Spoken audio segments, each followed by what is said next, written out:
அனைவருக்கும் வணக்கம். நான் அட்வொகேட் ராமச்சந்திரன். நேற்று 7/12/2024 சென்னை உயர்நீதிமன்ற நீதிபதி சேஷாய் நீதியரசர் அவர்கள் ஒரு தீர்ப்பு ஒன்று கொடுத்துருக்காங்க. குற்ற வழக்குகளை இருக்கிறவங்க வெளிநாட்டுக்கு போகாமல் தடை பண்ணி வச்சுருந்தாங்க.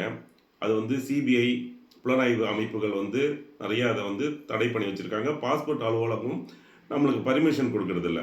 இது சம்மந்தமாக நாம் ரிட் பெட்டிஷன் நிறைய போட்டு தான் வெளிநாட்டுக்கு போவோம். தற்போது பார்த்திங்கன்னா இது இந்திய அரசியல் சாசன சட்டத்தின்படியும் அவங்களுடைய சுதந்திரத்தை பறிக்கும் வகையிலும் உங்களுடைய உரிமைகளை பறிக்கும் வகையிலும் இருப்பதால் இப்போ ஒரு தீர்ப்பு கொடுத்துருக்காங்க. இந்த தீர்ப்பை குற்ற வழக்கில் இருக்கவங்க வெளிநாட்டுக்கு செல்லும்போது அந்த சம்மந்தப்பட்ட மாவட்டத்தில் நீதிமன்றத்தில் பர்மிஷன் மனு ஒன்று கொடுத்து எந்த நாட்டுக்கு போகிறோம் நிபந்தனையுடன் நீங்கள் வெளிநாட்டுக்கு போகிறதுக்கான ஒரு தீர்ப்பு வந்திருக்கு.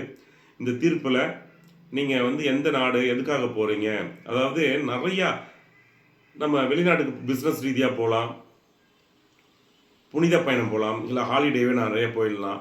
இது போகாமல் சில வழக்கில் சாதா வழக்கில் லுக்கப் நோட்டீஸ்லாம் கொடுத்து அந்த புலனாய்வு அமைப்பு நம்மளை தடுத்து நிறுத்துறாங்க. இப்போ இந்த தீர்ப்பு மூலிமா நீங்கள் உங்களில் வந்த நிலுவையில் உள்ள நீதிமன்றத்தில் ஒரு பர்மிஷன் போட்டு நிபந்தனை கூட நீங்கள் 10 லட்சம் மதிப்புள்ள, அதாவது 10 லட்சம் நீங்கள் கொடுக்க வேண்டாம், 10 லட்சம் உள்ள ஷூரிட்டி ஒன்று கொடுத்துட்டு 2 பிணையத்தில் உங்கள் உறவினராக இருக்கணும், அவங்களுக்கு பாஸ்போர்ட் இருக்கணும். பாஸ்போர்ட் இருக்கும்போது அவங்களுக்கு எந்த நாட்டுக்கு போகிறேன்னு சொல்லிட்டு அந்த பாஸ்போர்ட்டை ஒப்படைச்சிடணும். நீங்கள் வெளிநாடு போயிட்டு வந்துட்டு நீங்கள் வாங்கிக்கலாம். ஏன்னா பாஸ்போர்ட் அலுவலகம் சிறு குற்றங்கள், சின்ன வழக்கு, சாதாரண வழக்காக இருந்தாலும் இப்போ வழக்கு அது பாஸ்போர்ட் ரினியூவல் பண்ணுறதில்ல, புதுசாக பாஸ்போர்ட் நான் அப்ளை பண்ணாலும் அதில் வழக்கு இருக்குன்னு நிராகரிச்சுட்டுறாங்க. அதனால் நிறைய பேர் பாதிப்படுறாங்க. நிறைய ஏழை எளிய மாணவர்கள் வெளிநாட்டுக்கு போய் சம்பாதிக்கலாம் அப்படின்னு அவங்க போகிறாங்க. இந்தமாரி சின்ன வழக்கில் ஏதோ ஒரு காலேஜ் பருவத்தில் இருக்கும்போது அந்த ட்ரையல் கோர்ட்டுக்கும் அந்த போலீஸார் பொய் கேஸ் கூட போட்டிருக்கலாம், கோர்ட்டுக்கு சார்ஜ் ஷீட் கொண்டு வராமல் தடுத்து லேட் ஆக்கலாம். அதனால் நிறைய பேர் பாதிப்படைகிறாங்க.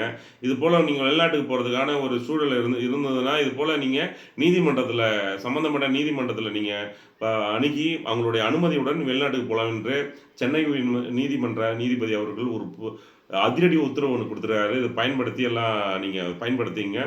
இதை சம்மந்தப்பட்டதுக்கு என்னென்ன வேணும், ஒரு குடிமக்களுக்கு அரசியலமைப்பில் எல்லா சட்டமும் எல்லா உரிமைகளும் இருக்குது, தடுக்கும் வகையில் இருப்பதால் இது போல் ஒரு தீர்ப்பு இருக்குது. இதை நீங்கள் பயன்படுத்திங்க. நம்ம சேனலில் இப்போ தான் புதுசாக வரீங்கன்னா சப்ஸ்கிரைப் பண்ணிட்டு பாருங்கள். நன்றி, வணக்கம்.